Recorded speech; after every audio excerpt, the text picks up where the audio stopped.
Mesdames, mademoiselles, messieurs, bienvenue à Metro News. Voici les principaux titres qui seront développés aujourd'hui. La Fédération protestante d'Haïti, FPH, réclame des poursuites judiciaires contre les bandits qui ont perpétré le massacre de Canaan. Toutefois, elle soutient que le pasteur Marco et les chrétiens ont leur part de responsabilité dans le drame.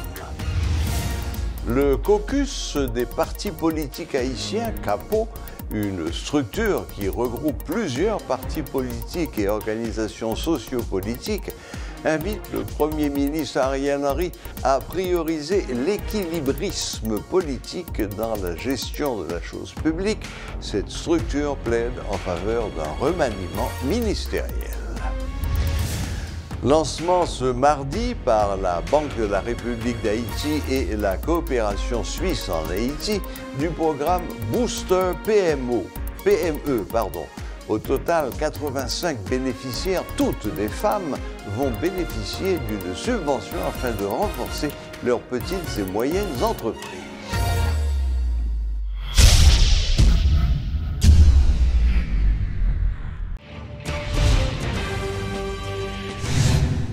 La Fédération protestante d'Haïti, FPH, réclame des poursuites judiciaires contre les bandits ayant perpétré le carnage de Canaan.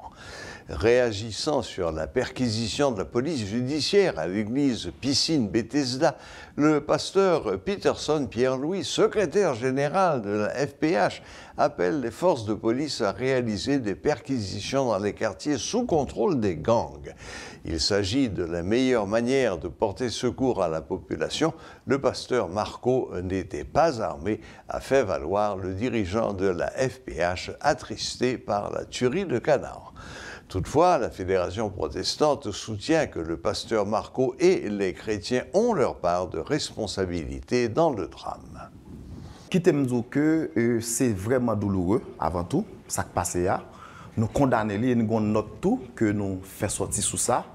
Donc c'est avec un pile douleur, nous avons regardé comment des sœurs et frères qui ont mouru, ils ont brûlé, ils ont battu. Donc nous vraiment affligés, nous vraiment attristés, nous vraiment touchés, nous vraiment en peine de ça qui fait là. C'est droit, pasteur Marco avec fidèle yo gagné pour yo marcher. C'est droit que yo gagné. Mais il y a une forme pour le faire, il y a une façon pour le faire. Quelque part, nous-mêmes, nous fixons toutes des responsabilités par rapport avec ça qui fait là.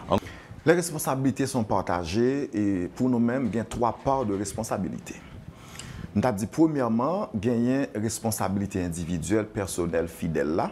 Parce que je ne pas croire que pasteur Marco tira les armes, il était fait pression, il dit sous parler, m'a sanctionné ou m'a mettre dehors l'église là, faut accompagner moi. Je ne pas croire ça. Je pense que chaque monde qui a vive ou fait information tant que tout le monde autant des médias, donc autant de qui niveau de difficulté, de danger qui gagne dans le lieu ça, surtout l'église là située à Caradeux, donc qui est en pleine en général, et fidèle là lui-même tout, il a une responsabilité pas le tout dans ça fait là, il n'est pas obligé d'aller. Et deuxièmement, gagner et responsabilité qui liée tout avec leadership pasteur Marco et comité l'église qui est avec lui ou bien l'autre pasteur qui est avec lui. Pour qui ça?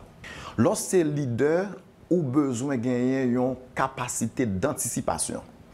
Lorsque leader ou doit gagner une capacité pour capable évaluer risque avant même et bagarre arriver pour capable ouais qui ça ka déboucher sur lui. Li semble tout yon citoyen ou bien un groupe de citoyens, de groupe de fidèles qui bouquet tout, qui bouquet avec situation pays.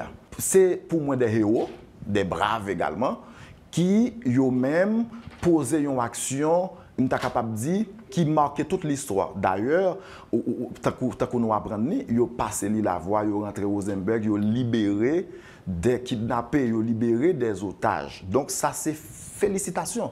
Donc c'est très bien. C'est très bien. Moi, je crois que si ça t'est fini là, parce que Marco t'a sorti comme un héros.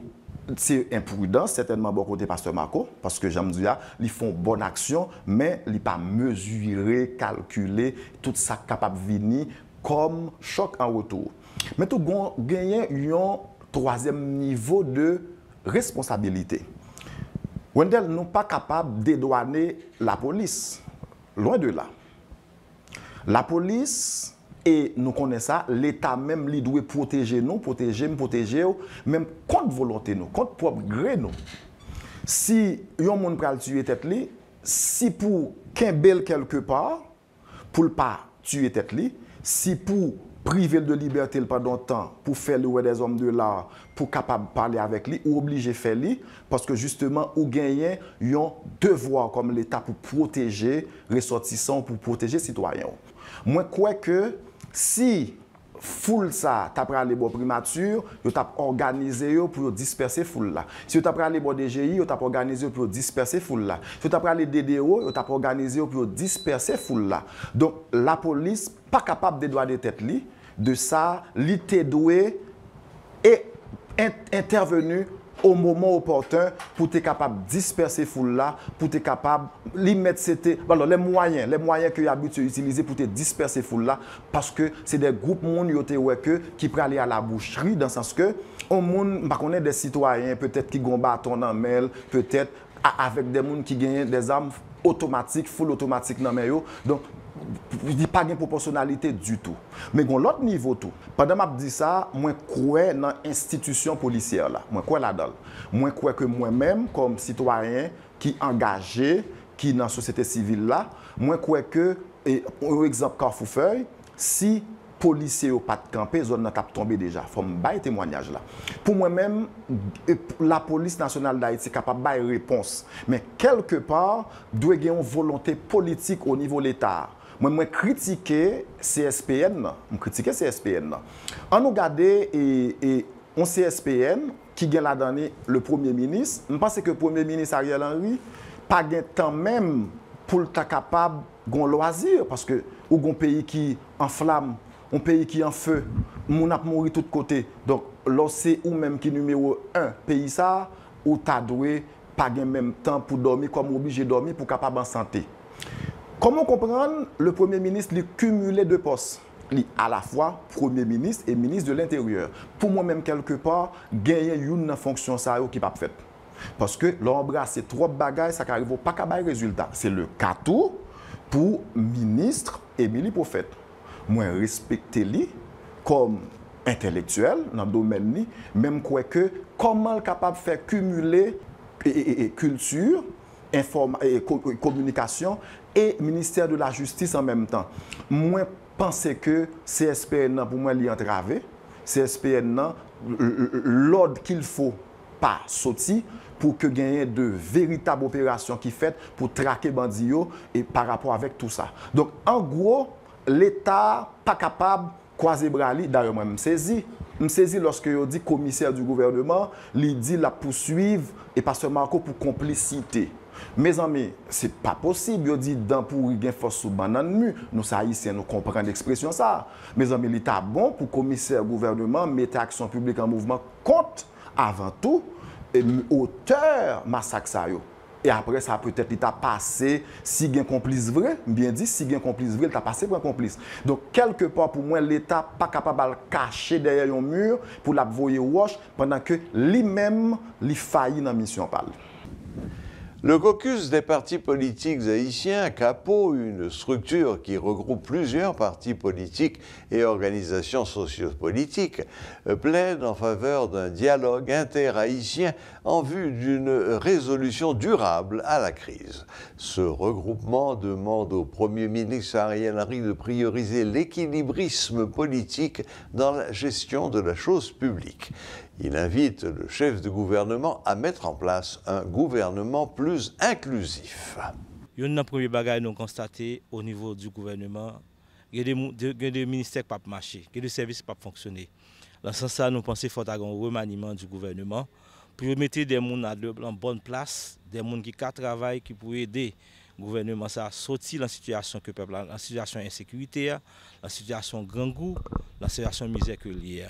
Et nous dit que faut mettre des gens à la bonne place. Ça veut dire la bonne place.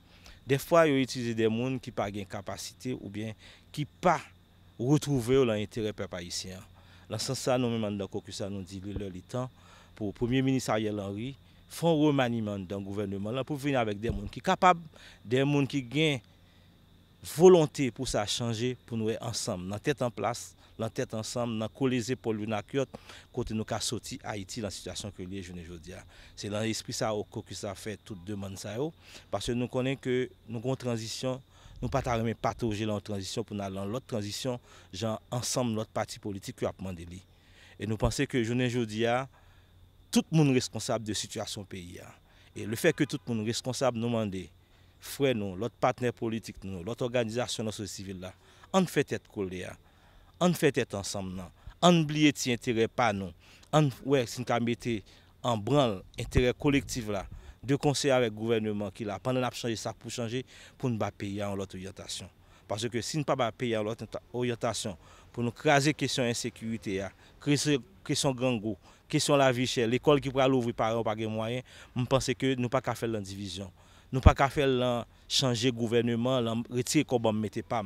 Je pense que le gouvernement qui là, faut un remaniement, un élargissement du gouvernement pour permettre que nous mettions des gens à la bonne place, l'entête ensemble, le respect l'un pour l'autre pour ne pas payer en l'autre orientation. C'est dans ce sens que Caucus a sorti notre là pour demander collègues nous en mettre intérêt mesquin nous. Si intérêt particulier nous, si intérêt petit clan pas nous pour nous prioriser intérêt peuple haïtien. Lancement officiel de la chaire Commerce et Industrie au sein de l'Université d'État d'Haïti par le recteur de l'UEH, Fritz Deshommes, et le ministre du Commerce, Ricardin Saint-Jean, ce mardi 29 août. Cette chaire vise à former des experts locaux qui comprendront les enjeux et les solutions adaptées au contexte haïtien, stimuler la recherche et le développement dans le domaine du commerce et de l'industrie, souligne le directeur général du ministère, James Monazar.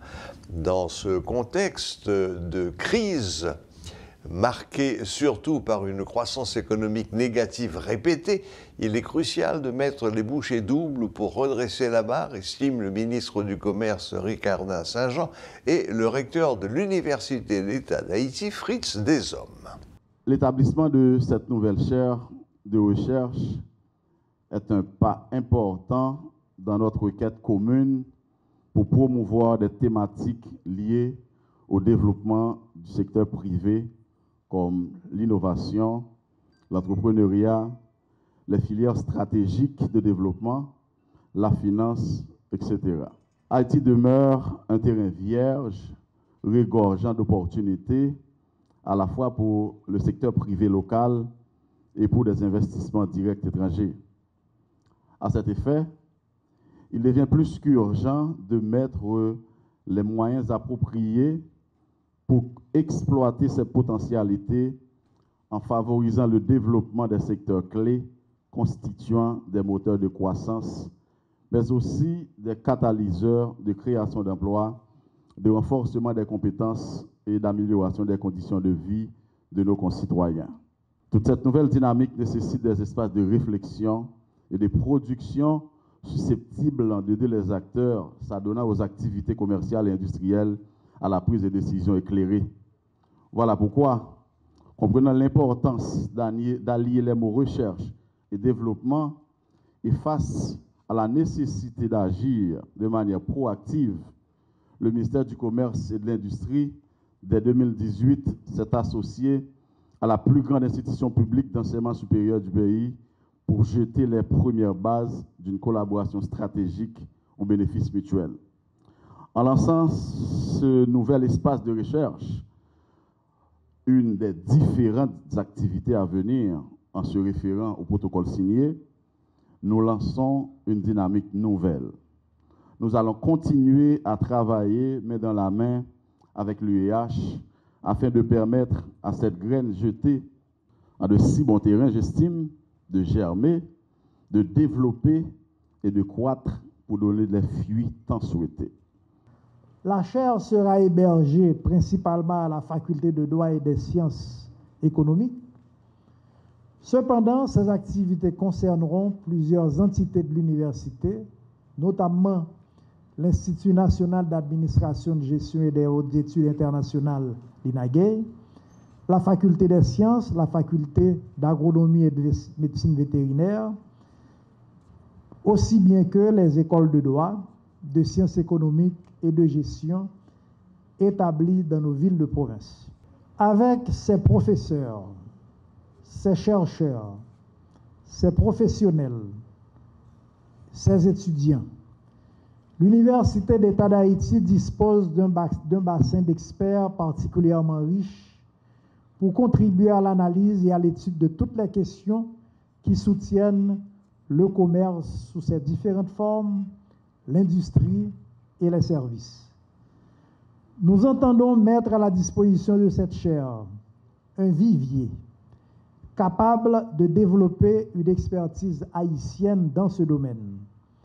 Et cette expertise sera renforcée grâce à des liens de partenariat que nous nous proposons d'établir avec des laboratoires, des centres de recherche et des centres de formation universitaire d'Haïti et d'autres pays confrontés à des problèmes similaires dans le développement et la mise en œuvre de leur politique commerciale et industrielle.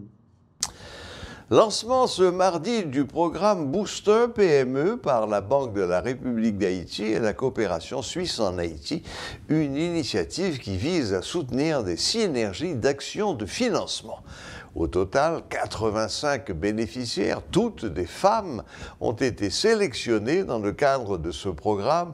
Elles seront supportées par la BRH, la Primature et le ministère de l'Économie et des Finances. D'autres institutions comme Groupe Croissance et Compa, chacune respectivement, va accompagner plus d'une vingtaine d'entre elles dans leurs projets. Durant 2 jours, cette activité mettra l'accent sur l'importance de la mise en place de mécanismes de financement plus innovants en faveur du secteur agricole, selon le gouverneur de la Banque centrale, Jean Baden-Dubois. Suivez ce reportage de Rodolphe Pierre-Louis. Les petites et moyennes entreprises, une priorité pour le gouvernement actuel, selon le Premier ministre Ariel Henry.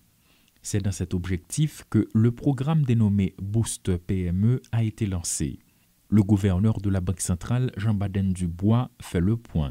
Cette initiative ne tourne pas simplement autour du concept académique de soutenir des synergies d'action et de financement. Non, elle est bien plus que cela. C'est un cri d'action, une étincelle d'innovation et un coup de fouet pour transformer des idées brillantes en réalité entrepreneuriale, surtout dans notre cher secteur agricole. Ce rendez-vous épique n'est pas seulement l'œuvre de la Banque de la République d'Haïti, mais il a été également façonné avec l'ambassade de Suisse en Haïti. Et ce n'est pas tout. Nous avons eu l'honneur et le privilège d'être soutenus par la primature et d'agir sous le haut patronage du ministère de l'Économie et des Finances. La Banque de la République d'Haïti et la coopération suisse en Haïti, la primature, le ministère de l'Économie et des Finances, entre autres, 3 institutions qui s'engagent à promouvoir cette initiative. Parmi 500 candidatures phénoménales, 85 femmes exceptionnelles se distinguent aujourd'hui. Leur dynamisme et leur vision s'étendent à travers les 10 départements de notre pays. Pour ces femmes exceptionnelles qui n'ont pas tous eu la chance de venir ici ce matin, ces femmes recevront un accompagnement technique et financier pendant 6 mois sous forme de coaching pour transformer leur concept en entreprise florissante. Ensuite, un support financier leur sera offert pour les aider à atteindre leurs objectifs. Un grand merci aux firmes d'accompagnement qui rendent cela possible. Je veux parler de CDG qui accompagnera 29 entreprises, Compa qui accompagnera 28 entreprises. Groupe Croissance qui accompagnera 28 entreprises. Conformément à sa mission, la Banque de la République d'Haïti est une institution qui encourage la stabilité monétaire et financière. Cependant, cette stabilité ne sera pas possible si elle ne s'accompagne pas de promotion de la croissance et de la création d'emplois dans l'économie. En ce sens, la BRH a déjà initié un ensemble de partenariats avec d'autres institutions publiques, privées et internationales pour le renforcement de l'écosystème entrepreneurial en Haïti. Le Centre de développement communautaire, à travers son programme socio-éducatif Académie CEDEC, a organisé le week-end dernier une journée récréative afin de clôturer les vacances d'été. Des enfants qui fuient la violence des gangs dans certains quartiers ont pris part à cette activité culturelle. Suivez les explications de Nathalie Orgela du CEDEC. L'activité, c'est nous faire sur violence et puis qui impacte les sur jeunes dans le système en ce moment. Et puis tout nous fait pour nous clôturer les vacances là.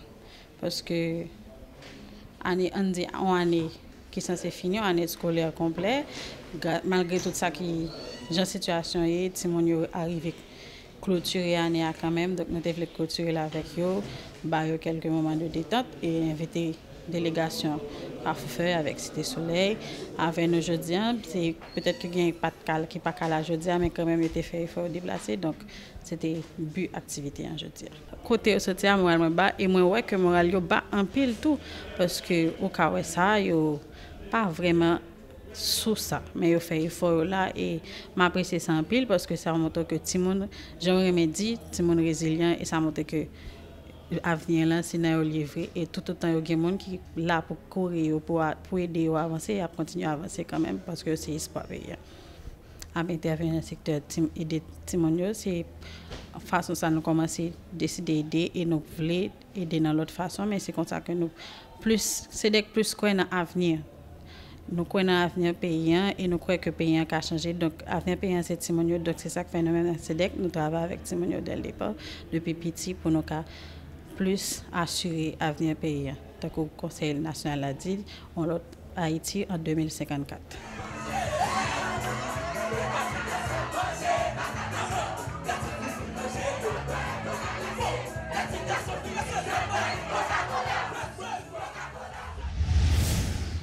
Et pour conclure, la reprise des grands titres. La Fédération protestante d'Haïti, FPH, réclame des poursuites judiciaires contre les bandits qui ont perpétré le massacre de Canaan. Toutefois, elle soutient que le pasteur Marco et les chrétiens ont leur part de responsabilité dans le drame. Le caucus des partis politiques haïtiens, CAPO, une structure qui regroupe plusieurs partis politiques et organisations sociopolitiques, invite le Premier ministre Ariel Henry à prioriser l'équilibrisme politique dans la gestion de la chose publique. Cette structure plaide en faveur d'un remaniement ministériel.